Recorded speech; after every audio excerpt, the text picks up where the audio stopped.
Bonjour, comment allez-vous? Bonjour Lisbonne. So, no, don't get worried, that's not a robot. Just a French guy who's trying to speak English well. So, as many French guys do, a few years ago, 25 years ago, I fell in love. I fell in love with technology, and this is what we are talking about today.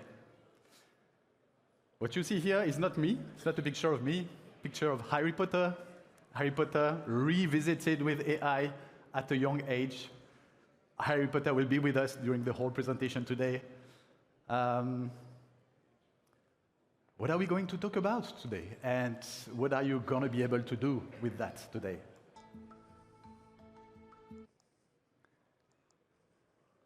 We're going to try to build this, basically using ChatGPT to build and finish this building.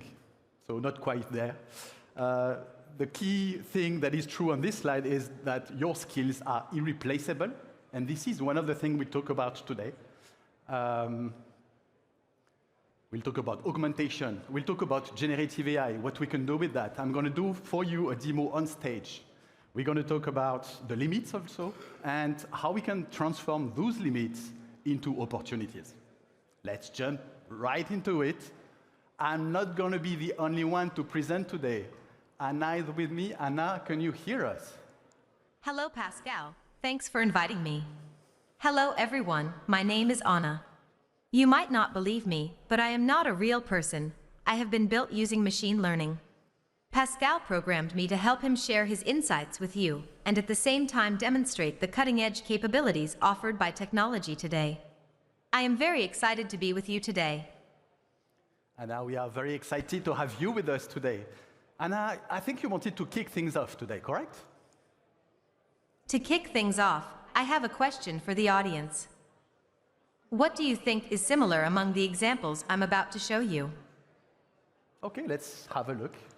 For the first time ever, a technological creation has taken top honors. Theater d'Opera Spatial won first place in the digital category at the prestigious Colorado State Fair.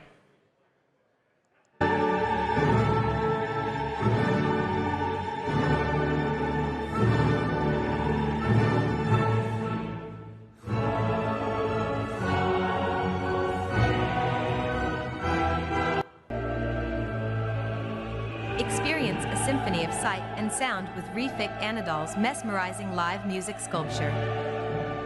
Amazing. Unlocking the future of medicine, predicting 3D models of protein structures now helps us identify drug candidates with unprecedented precision. Revolutionize your workflow by generating PowerPoint presentations automatically.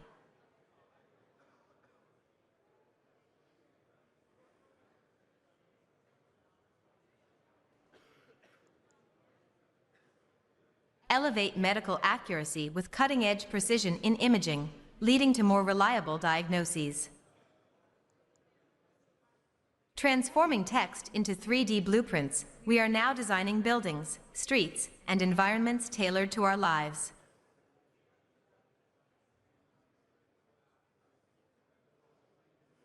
That's impressive.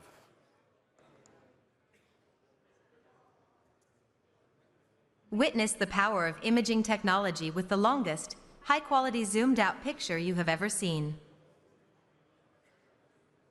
That is impressive.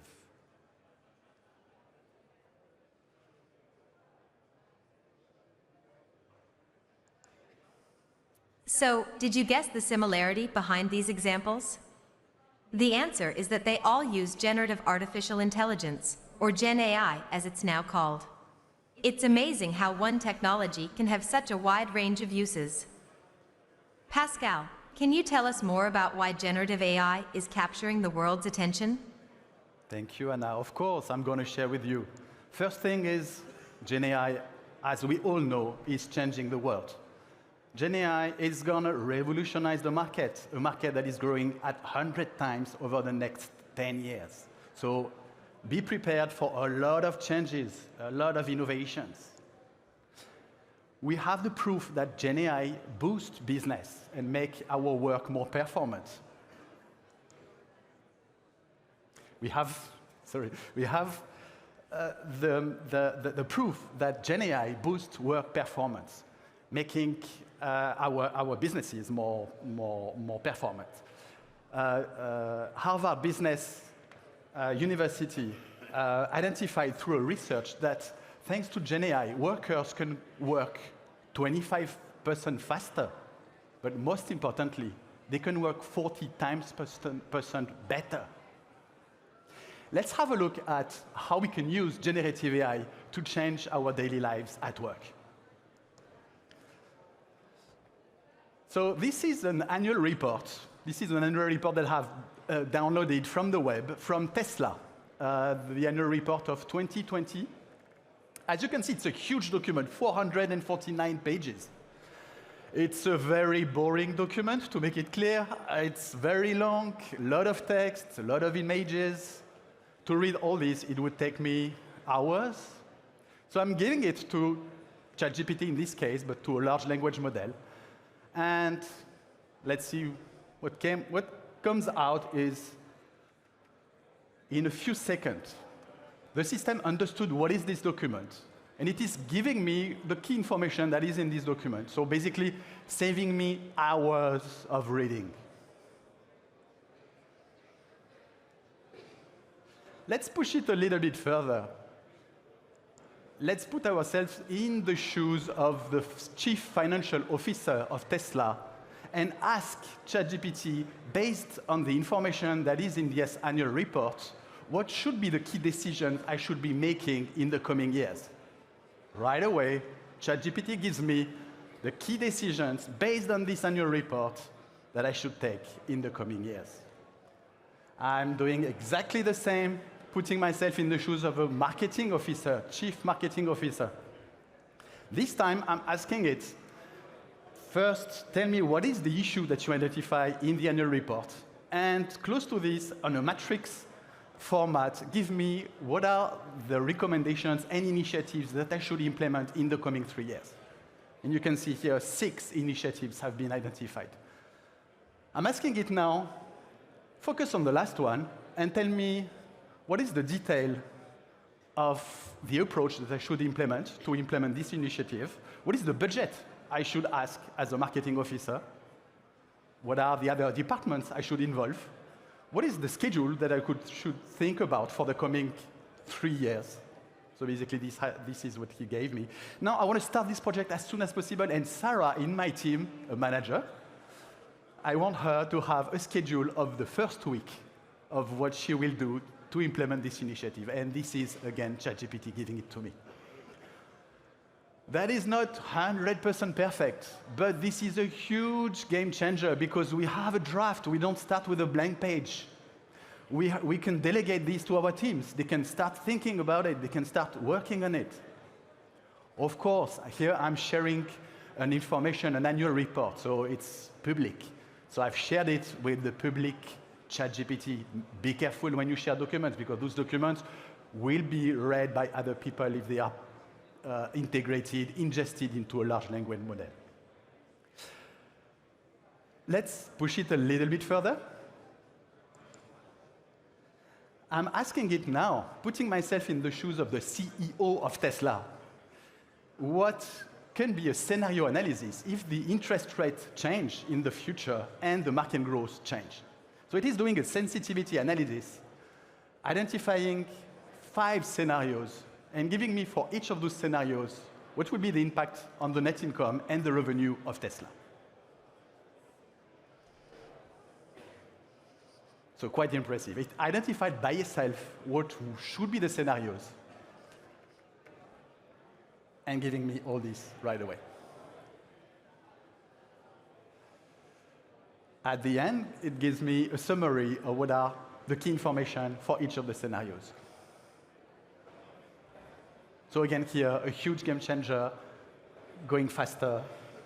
Can you imagine if you have at one of your board of directors, one of the seats would be a large language model like this, that you would have given ingested all the annual reports of the previous years, all the information that is proper to your company, and have a word to say for any of the decisions you will make. For example, what do you think about this campaign that we will launch? It might say, oh, we've done it already 5 years ago. It didn't work for this and this reason. So make sure that this time you amend it. We've talked about Gen AI and what is the great thing that it brings to us as workers. Now let's have a look to the dangers and how we can overcome them. Risk number one, a risk that we all have in our minds. Our jobs are going away. And we can see it in the press everywhere. And I mean, as an expert in this topic, I can tell you, yes, our jobs are going away. But the jobs are not important. What is important is our skills. And we will talk about our skills right away. I want to trigger your thoughts about this. So what we see here is a student doing her homework using ChatGPT.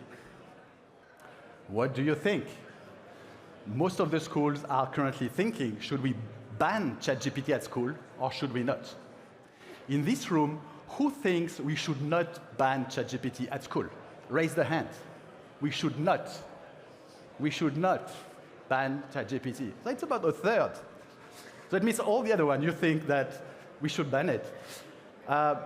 My opinion on that is that AI is here. It's already there. It's already available to all of us. And it's going to stay for decades, for the whole of the rest of humanity. So we need to adapt to it, and we need to teach our kids how to use it well. And how to use it well, it means how to question the outcome that comes from it, criticize the information.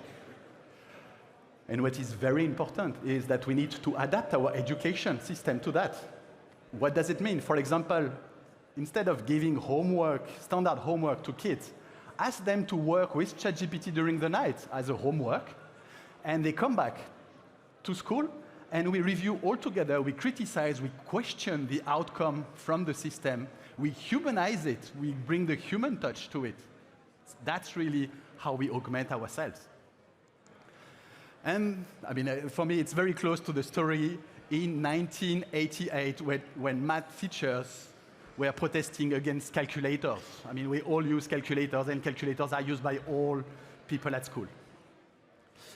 So the broader question is, what should we say to AI? Should we ban it? If we ban it, it's like doing these kind of things. Huh? Should we be scared of it? Or should we use it to augment ourselves? Should we use it? Should we embrace it? Should we embrace AI? And this is Dora the Explorer, embracing AI. How do we embrace AI? How do we augment ourselves? That's easy to say, but how do we do that? It all comes to one equation: human plus AI. If we can solve this equation, we know how to augment ourselves. The human part, we know it. The AI part is not the big issue. The big issue, the most critical component here is the plus. The plus is basically the connection. How do we connect human and AI so that they are as close as possible and they can augment themselves? Based on my research and experience, 2 key steps to augment ourselves. The first one is automate work tasks. Seems very simple to say like that. How do we do that? Have a look in your schedule of the past 2-3 weeks. Identify the tasks that you performed over those weeks. For each of those tasks, identify how long you spent on them. Identify which is the value that you got from them.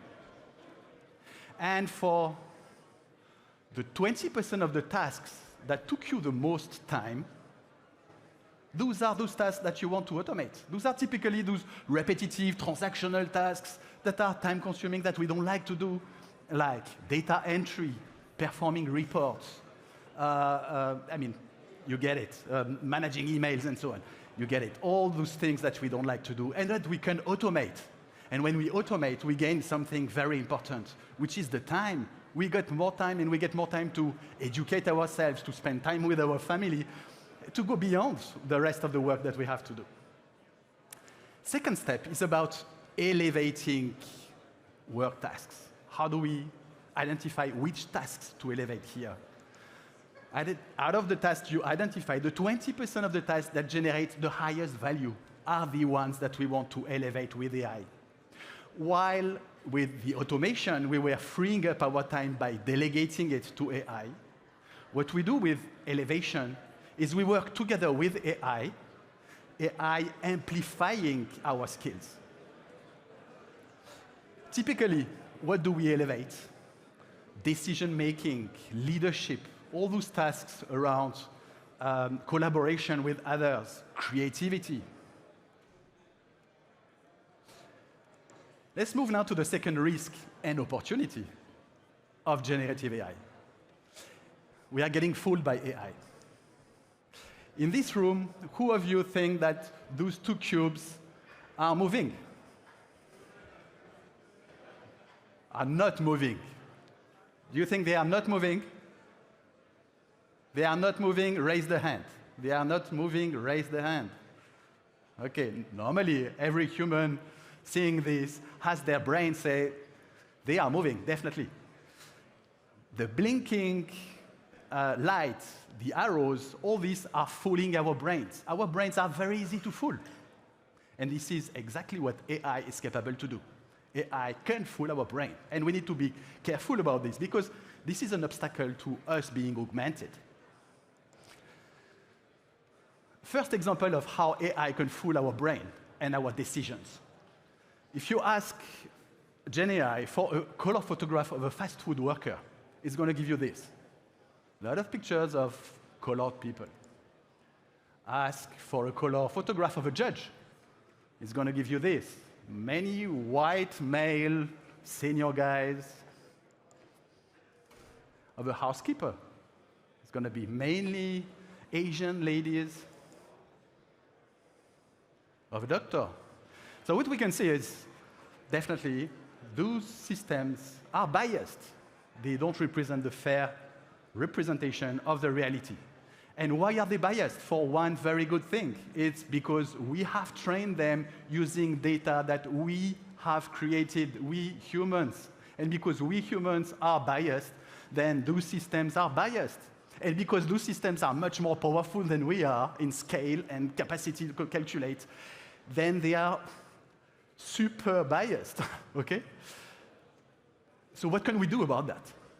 The first thing is understand ourselves, understand our own bias. I recommend all of you to go on Wikipedia and search for cognitive biases. And you will see that we have exactly 188 cognitive biases identified as of today. The first thing to do is to read them. Read them, understand them, ingest them, because they are dangerous for us. They are dangerous for our decisions. And of course, when we make decisions with AI, we need to think about this. What is the possibility of having any of those biases entering into my decision? Let's have a look at how other ways AI can fool us. As you can see, machines are learning while humans are hooked. We are on our phones. We keep on going back on our phones, on our games, on social media, and so on. Addiction is a key issue that is stronger and stronger in our world because of artificial intelligence. 40% of the people, according to research, are either already addicted or about to become. Those addictions, basically, I was addicted a few years ago to social media, and it took me a while to get out of this. When you get addicted, you always want to come back to those things, to those applications. And they are done for the right way. I mean, I used to develop those AIs, and those AIs that we have in our phones, in our computers, are made to understand our weaknesses as humans. As humans, we like rewards, incentives. We like to come back and invest on recognition with others and so on. So And of course, companies want you to stay as long as possible on their application so that they can show you as many advertisements as possible so that they earn as many money as possible. So, I mean, have a look to Google's global revenue, more than 80% is done through advertisement. This is a business model. So we have to take care of this. That can become an obstacle to us being augmented. Okay, I had my son 2 weeks ago who put his alarm clock at 3 a.m. in the morning because he loves gaming. He told me, yeah, but so when I saw this the day after, he told me, yes, but I wanted to play more, to have more time to play. So this is an issue not only for us, but also for our kids. And our kids are more vulnerable to that. So we need to really take care of that. What I'm doing with my kids, I have 2 kids. I'm not banning them to go on screens, even though I feel that they are spending too much time. Because if I do that, I'm sure they will do it hidden from me, and I won't know it.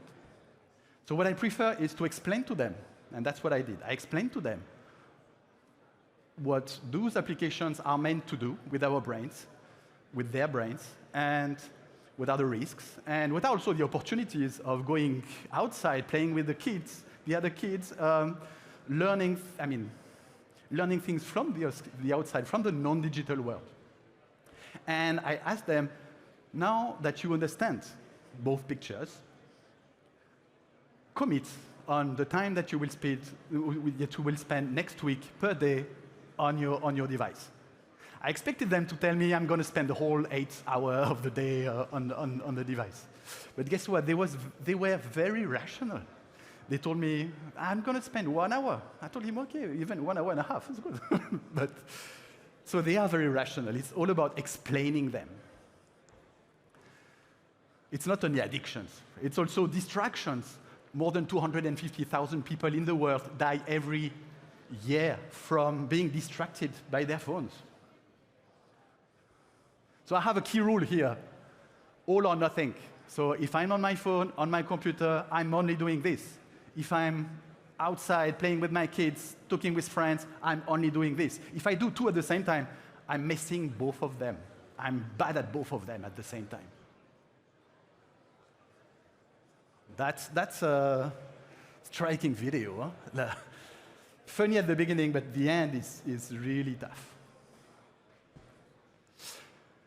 So what can we do with that? I told you about building a life balance.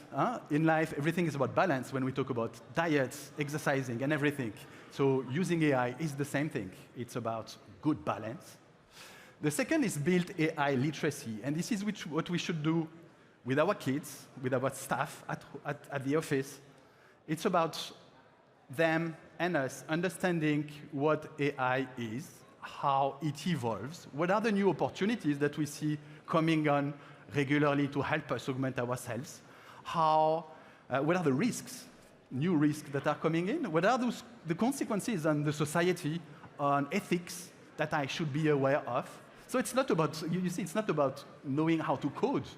It's mainly about understanding the opportunities, the risks, the ethical implications, and so on. For building AI literacy, I have 2 rules. Both of them are percentages. The first one is 15%. We should all spend 15% of our time, our working time, educating ourselves on what is new about AI. Okay? And I do it for me, and I do it for my people, the people working for me.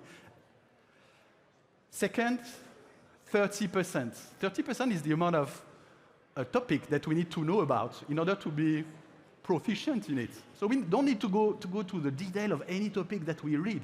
Only knowing 30% of it is enough to be proficient. So this is based on an analysis of what the people who are fluent in the language compared to people who can just manage with the language.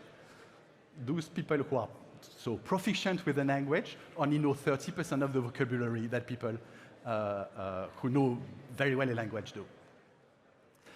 Let's move now to the risk and opportunity number 3. Ever evolving, how to catch up. So Those technologies are ever evolving. Have a look here. This is our desk. This was our desk 30 years ago. Since then, everything has changed.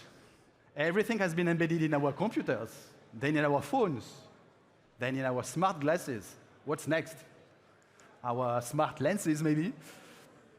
What's next? Maybe we will be able to collaborate with technology through our thoughts. So what I want to share with you, the key message I want to share here is technology is progressing very fast. How do we keep up? And how do we make our skills keep up, updated with what is happening?